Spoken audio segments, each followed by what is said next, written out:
যায়।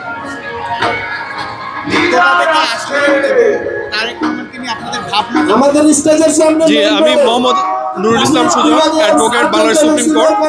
আর আমি বর্তমানে ঢাকা ট্যাক্সেস বার অ্যাসোসিয়েশনের সাংগঠনিক সম্পাদক হিসেবে আছি, বাংলাদেশ জাতীয়তাবাদী কর আইনজীবী ফোরামে, এবং আমি সাবেক আইন বিষয়ক সম্পাদক শ্রীমঙ্গল উপজেলা বিএনপি। তো আমাদের উপজেলা থেকেও হাজার হাজার নেতাকর্মী চলে আসছে ঢাকাতে। অলরেডি গতকালকে রাত্রি ওনারা রওনা দিয়ে চলে আসছেন, ট্রেন, বাস, হাজার হাজার নেতাকর্মী আসছেন। অলরেডি 50 থেকে 60টা বাসে ওনারা রওনা দিয়েছেন আজকে সকালবেলা।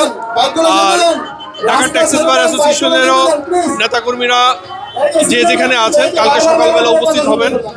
আর আপনারা জানেন দীর্ঘ 17 বছর পরে আমাদের নেতা বাংলাদেশে আসছেন।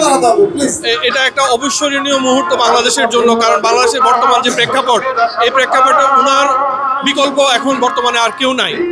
উনার বিকল্প উনি নিজেই, এবং উনি এটা নিজেকে তৈরি করেছেন। উনি যা নিজেকে তৈরি করেছেন এটা আপনারা জানেন, ওনার মতো এখন আরেকজন তৈরি করা সম্ভব না। তো আমরা বাংলাদেশ ওনাকে চাই, বাংলাদেশ জাতীয়তাবাদী দল বিএনপি ওনাকে চায়।